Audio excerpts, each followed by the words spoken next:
एक दिन जब पहाड़ों के बीच एक सुंदर गांव फैल गया था, तो मिलो नामक एक शरारती बंदर था। मिलो अपनी दुष्टता और चाल के बावजूद इस गांव में हर किसी को जानता था। उनके गहरे काले बाल और चमक आंखों ने उनका नाम बना दिया था, और बंदर खुशी से अपने जीवन को पार कर रहा था। एक दिन की सुबह जब गांव अपने खेतों की देखभाल कर रहे थे और अपने दैनिक कार्यों में लगे हुए थे, मिलो का दिल खोला गया और रुचि से बाहर खींच लिया गया। क्षेत्र में बेल की एक बेल थी जो चमकती दीपक के रूप में दिखाया गया था। उनका बंधन काले गीले शरीर की उज्ज्वल आंखों में अप्रिय आंखों के साथ आ रहा था। इन बेलियों को देखते हुए पानी मिलो के मुंह में आया और उसे पेट दिखाया।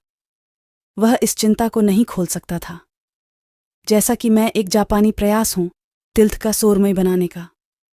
माइलियो का दिल कमजोर था और इस लालच को रोकना चाहता था। एक बंदर की तरह अंगूर को तोड़ने का इरादा एक कंबल जो एक उड़ान ने गांठ बनाया था। उन्होंने ऊंचाई तक पहुंचने की कोशिश की, लेकिन उनकी सभी संभावनाएं असफल थीं। अंगूर के क्षेत्र में उनकी गंध अलग हो गई थी, लेकिन उन्होंने अपने हाथों से बाहर बुलाकर दाख की बारियां तक पहुंचने की कोशिश जारी रखी। वह अपनी थकान से थक गया था और वह निराश था। पिछले कुछ घंटों में गांव के लोगों की मुस्कान बढ़ी मिलो के प्रयासों को देखते हुए। बच्चे हंसते थे, बड़े लोग हंसते थे और शानदार तरीकों को देखते थे। अंत में थका हुआ और निराश मिलो हार गया। जब वह मैदान से हटा दिया तो उसने अपने चेहरे पर एक खुशी फैला दी और खुद से कहा, ये अंगूर खा रहे हैं। गांव के लोग मिलो के प्रयासों पर हंसते थे और उनका सम्मान करने की कोशिश करते थे। उन्होंने खुद को दिखाया कि कभी-कभी चीजों को स्वीकार करना बेहतर होगा, जैसे कि वह वास्तव में नहीं थे। समय बीत गया और गांव के लोगों ने अंगूर के बारे में सोचा। क्या वे वास्तव में मिलो पसंद करते हैं या क्या वे अपने स्वयं के इंजेक्शन की तरह हैं? दाख की बारी के बारे में असली स्वादिष्ट का गुप्त ध्वज एक बुलबुला की तरह लपेटा गया था और कुछ ग्रामीण जीत के इत्र के कठोर खेल में शामिल हो गए। एक दिन एक युवा और दिलचस्प लड़की सारा, जिसका दिल ईर्ष्या और रुचि से भरा था, ने इस रहस्य को खोलने का फैसला किया। उन्होंने खेतों की देखभाल करने में मदद की और उन्होंने मिलो की कहानी के बारे में सुना। सारा सच को उजागर करने की कोशिश करना चाहता था। एक छोटी टोकरी के साथ सारा मैदान की ओर मुड़ गया। वे एक आला और एक आला और एक आला की तरह क्षेत्र में पहुंचे। वह विशिष्ट अंगूर देखना सीखना चाहता है। उसने अपने हाथ में दाख की बारी ली और फिर उसे अपने मुंह में डाल दिया। इस अंगूर का स्वाद सेक्स का जवाब देने का था, जैसा कि उसने कभी महसूस नहीं किया था। यह मीठा, स्वादिष्ट और निश्चित रूप से था। सारा की आंखें आश्चर्यजनक लेखन से अधिक थीं। यह अंगूर किसानों के किसानों का सबसे मीठा स्वाद था।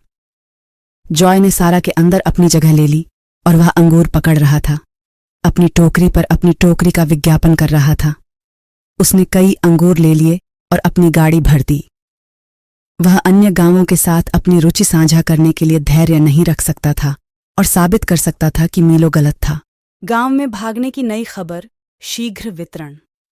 गांव के लोग एक बार फिर इकट्ठे हुए और इस बार उन्होंने मिलो की दुष्टता को खुद के बजाय देखा। गार्ड के स्वादिष्ट दर्शक बहुत व्यस्त थे। वह अपने दोस्तों को अंगूर की महान मिठास खोलने के लिए कहता है, स्वादिष्ट जुनून मजाक कर रहा है। गांव के लोग इस उपदेश को देख रहे थे और अंगूर की खट्टे की हंसी एक मजाक थी कि मिलो की भविष्यवाणी मिलो के विज्ञापन पर आश्चर्यचकित थी। मिलो पास के एक पेड़ पर बैठे गांव के दाख की बारियां स्वादिष्ट के रूप में देख रहा था, जिसे उन्होंने एक दिन उपभोक्ता होने का दावा किया था। वह आगमन की शुरुआत से थक गया और एक दुर्लभ हंसते सी मेका के साथ और सादगी वह सिर्फ मुस्कुराया। मिलो और विनयार्ड्स के बीच की कहानी नए मोड़ लेती है। ये एक महान विशेषाधिकार और खोज कहानी बन गई, गांव के लोगों को याद दिलाते हुए कि कभी-कभी हमारे पहले विचार हमें जीवन मिठाई तक ले जाते हैं। मिलो ने अपनी छाप अपने दम पर रखी, लेकिन उन्होंने न केवल अपनी सगाई के लिए काम किया, बल्कि उन्होंने बदमाशी के गांवों के लिए काम किया। कभी कभी चीज़ों को स्वीकार करना बेहतर होता है, जैसे कि वह वास्तव में नहीं हुआ। वर्षों बाद गांव विकास की ओर बढ़ गया और खेत के अंगूर स्वादिष्टता से भरे हुए थे। वह गांव के एक और मिलो संत से जुड़ा था। अंगूर ने गांव को उजागर किया और मारिजुआना उपदेश दाख की बारियों से एक महान अमो के रूप में जुड़ा हुआ था। आने वाले युग की कहानी, जहां पहाड़ों के बीच में स्थित इस सुंदर गांव में मिएलो और अंगूर की कहानी शायद ही कभी मूल्यवान कहानी के रूप में जुड़ी हुई थी, जहां डूजा का ट्यूटोरियल दशक और खोज की भलाई के लिए मनाया गया था।